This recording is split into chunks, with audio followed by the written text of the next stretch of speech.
نماز جنازہ ادا کریں گے۔ صلو علی الحبیب صلی اللہ تعالی علی محمد صلی اللہ علیہ وسلم۔ یہ تھا نماز جنازہ کا طریقہ۔ اور غسل میت کے صرف چند اہم جو پوائنٹ ہیں جو جس میں آج کل آزمائش ہو رہی ہے وہ یہ ہے کہ آج کل ہر بندہ یہ سمجھتا ہے میرا عزیز فوت ہوا ہے، اس کا نہ میں حق ادا کروں گا، میں ثواب کماؤں گا۔ تو ایک جگہ پہ میں آپ کو اتفاق سناؤں، ایک جگہ پہ میں گیا میت کو غسل دینے کے لیے۔ اب ہوا کیا، ان کے رشتہ دار سارے جمع ہو گئے۔ اب پانی جو آیا نا، کسی نے مگا پکڑا، کسی نے صابن پکڑا، وہاں سپی بھی لے آئے تھے۔ سپی نہیں ہوتی جو برتنوں کو مارتے ہیں یا ہاتھ پاؤں کو مارتے ہیں، وہ بھی ساتھ لے کے آئے، کبھی یہ ثواب کما رہے ہیں۔ یاد رکھیں جب کوئی بندہ فوت ہوتا ہے نا، اس کا جسم نزاع کی سختیوں سے ایسا گزرا ہوتا ہے، بزرگان دین فرماتے ہیں کہ جب اس کو ہاتھ بھی لگائیں کوشش کریں کہ کوئی ہاتھ میں نا کپاس وغیرہ یا روئی یا کپڑے کے ساتھ اس کو جتنی ہاتھ تھی سکے نرمی کریں، کیونکہ اس کا جسم بہت شدت سے گزرا ہوا ہے، اس کو ہاتھ لگانے سے بھی میت کو تکلیف پہنچتی ہے، اتنا درد ہوتا ہے۔ تو اب انہوں نے کیا کیا، میں حیران، صاحب نے ایسے بازو چڑھا لیے، تو کوئی صابن تو کوئی کیا، ایسے نہ پانی ڈال کر گئے، یار رک جاؤ کیا ہو گیا، اگر آپ نے خود کرنا تھا تو پھر مجھے کیوں بلایا ہوا ہے بھائی، آپ میں سے کس نے میت کو غسل دینے کا طریقہ سیکھا ہوا ہے؟ یار سیکھا ہوا تو نہیں ہے، میں اپنا حق ادا کروں۔ میں نے کہا یہ کیسے حق ادا کرو گے جب سیکھا ہوا ہی نہیں ہے، تو کیسے حق ادا کرو گے؟ تو خیر بس کچھ مانے نہیں مانے، کچھ نہ کچھ تلیوں پیسے صابن مارے، جسم پہ ایسے رگڑ رہے ہیں، اللہ معاف کرے۔ پھر ایک آدمی نے سوپی تو میں نے ویسے بھی میں نے مجھے دکھاؤ، پھر میں نے سیٹ کر دی۔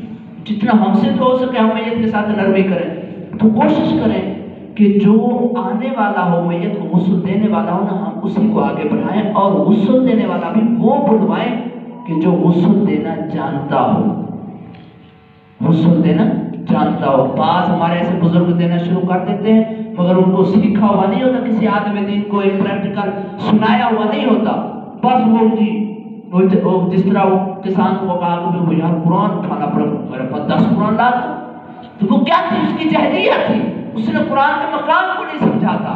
تو ایسی ہوتا ہے کہ کوشش کریں کہ عالم دین ہو، اگر سید ذاتہ ہو تو سبحان اللہ، اور اللہ کا اگر حافظ قرآن و عالم دین ہو تو بارے نیارے بشریت کے مطابق نرمی کے ساتھ، کیا پتہ اس کو غسل دینا ہی اس میت کے لیے بخشش کا ذریعہ بن جائے۔ تو میٹھے اسلامی بھائیو، ایک یہ چیز، ہاں اگر آپ نے ثواب کو مانا نہ، صرف پانی ڈالتے جائیں، کیا کرتے جائیں، پانی ڈالتے جائیں، اور ممکن حتی کوشش کریں آپ میت کو ہاتھ نہ لگائیں، وہ جو قاری صاحب آئیں غسل دینے والے نا، ان کو نرمی کے ساتھ میت کو غسل دے دیں، ثواب کے پانی آپ بے شک ڈالیں۔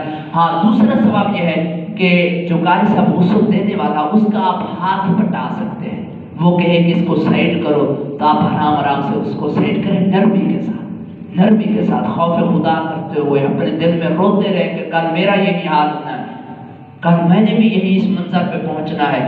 یقین کریں میت آگے کیوں تو رونگٹے کھڑے ہو جاتے ہیں، ایسی کیفیت و منظر ہو جاتا ہے۔ دعا کریں کہ اللہ ہمیں آخر تک خوف خدا نصیب کرے۔ خوف خدا کی ایک ایسی سواری ہے جو ہر وقت اللہ کے سائے میں رہتی ہے۔ خوف خدا انسان کو نیکیوں پر اٹھاتا ہے، خوف خدا انسان حرام سے بچتا ہے، خوف خدا والا مسلمان نماز نہیں چھوڑتا، خوف خدا قبر و حشر کا خوف رکھنے والا مسلمان کسی کا حق نہیں دباتا، خوف خدا رکھنے والا مسلمان کسی کو تکلیف نہیں پہنچاتا، کسی کا نقصان نہیں کرتا، کسی سے دھوکہ نہیں کرتا، کسی کو جھوٹ نہیں بولتا، کسی کی غیبت نہیں کرتا، چغل خوری نہیں کرتا، کیوں؟ وہ خوف خدا رکھنے والا مسلمان ہے۔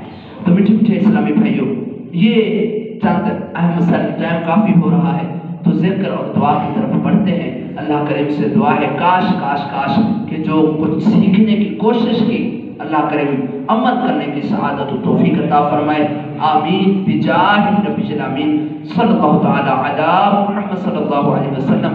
میٹھے میٹھے اسلامی بھائیوں، اب انشاءاللہ جل جلالہ اللہ کا ذکر ہوگا، اور ذکر کے بعد انشاءاللہ عز و جل دعا ہوگی۔ تمام اسلامی بھائی ذکر و دعا کے لیے تیاری فرمائیں۔